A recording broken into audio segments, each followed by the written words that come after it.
Now I want you to explain to me how God can die. God can't die. Excellent. Did Jesus die? Jesus died, but Was Jesus God? Yes, Jesus is God. So God can die according to you? God can't die. Explain. What you're trying to do, you're trying to make me... It's a logical fallacy. No, it's not. Because Explain. Jesus has two natures. Okay, what died then? The human nature, the divinity is still there. So if the human nature died, his human body died, where is your divine sacrifice?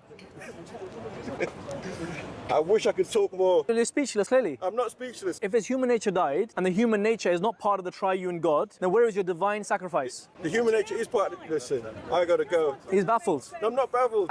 The Muslim in this video clearly thinks that this is a gotcha moment. In fact, the video is titled Trinity Debunked in 30 seconds. Wow, that's a pretty big claim. So let's pull out the red pen, see if it works. It's not surprising why this argument is so appealing. After all, it seems to show that Christians affirm two contradictory ideas. On the one hand, if you say that Jesus is God, then you must also believe that God can die because Jesus died. On the other hand, if you say that God can't die, then Jesus can't be God because Jesus died. So what's wrong with the argument?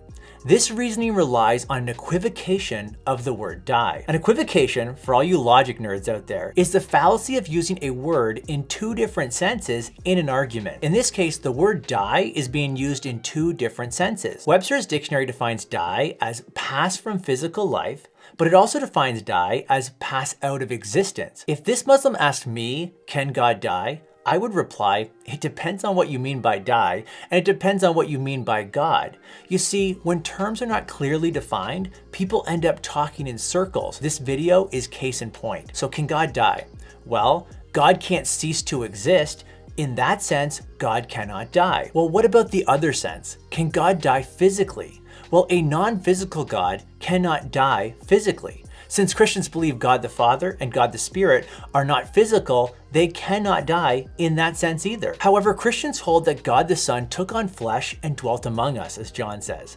The one divine person of Jesus has two distinct natures, a fully human nature and a fully divine nature. This is called the hypostatic union, and it's because of the hypostatic union that everything experienced in the two natures of Christ must be said to be experienced by the one divine person. So the one divine person of Christ, for example, learned to walk and talk since he's the subject of everything experienced through his two natures.